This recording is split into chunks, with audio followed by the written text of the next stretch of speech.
Hi, everyone. Welcome back to another segment of 2-Minute Tuesdays. Today, we're going to be talking about banking, and I'm happy to be joined by Emmanuel Dooseman, a partner here at Mazars and an expert in the banking industry.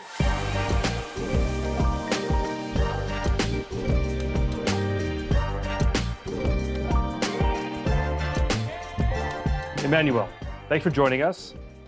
Curious your perspective, right? We're talking about real estate and what's going on in the banking crisis. We'll call it in quotes. From what everyone's hearing, what should people be looking for as it relates to their banking relationships on the consumer side? And we started with a very detailed things that all the credit specialists are looking at right now, especially in this environment of increasing rates.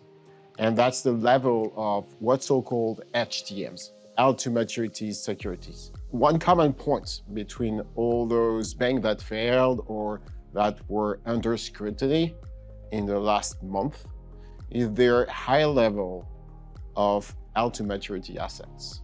Held-to-maturity is a special accounting treatment that allows you to avoid booking for the losses related to the increasing interest rates. And all those banks during 2022 used massively this option to move fair value assets to held-to-maturity assets.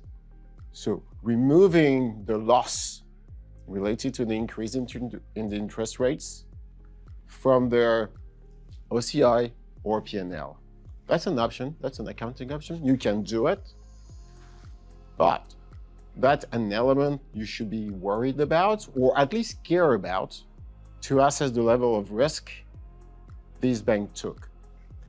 Second element you should look at, and that should be of interest for everyone who is interested into banking or into making sure they can access their deposits, is actual credit rating of the bank they're banking with.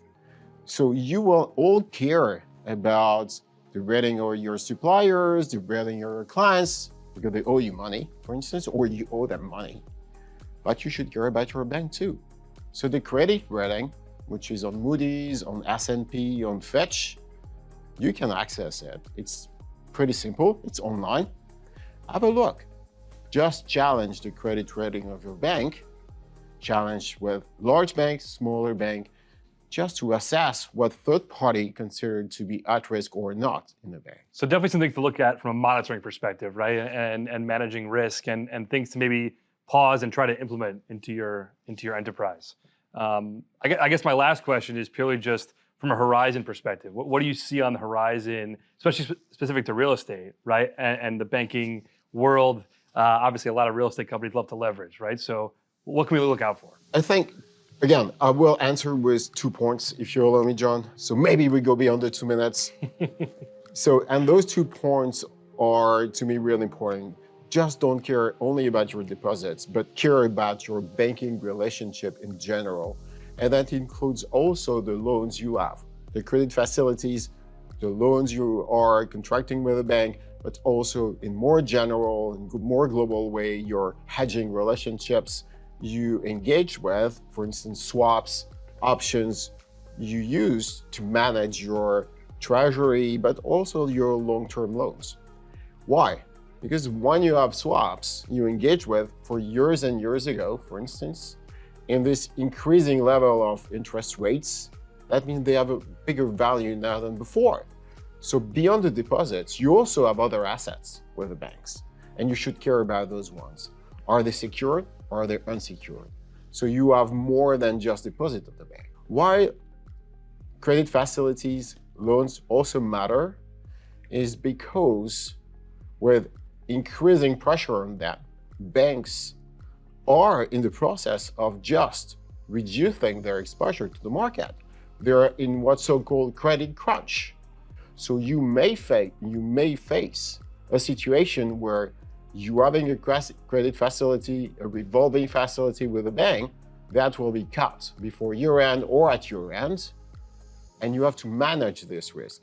And I will especially mention, you say real estate as an area of risk right now for banks. That's an industry they are putting under the magnifying glass because as we all know, some segments of real estate are not going as good as other industries.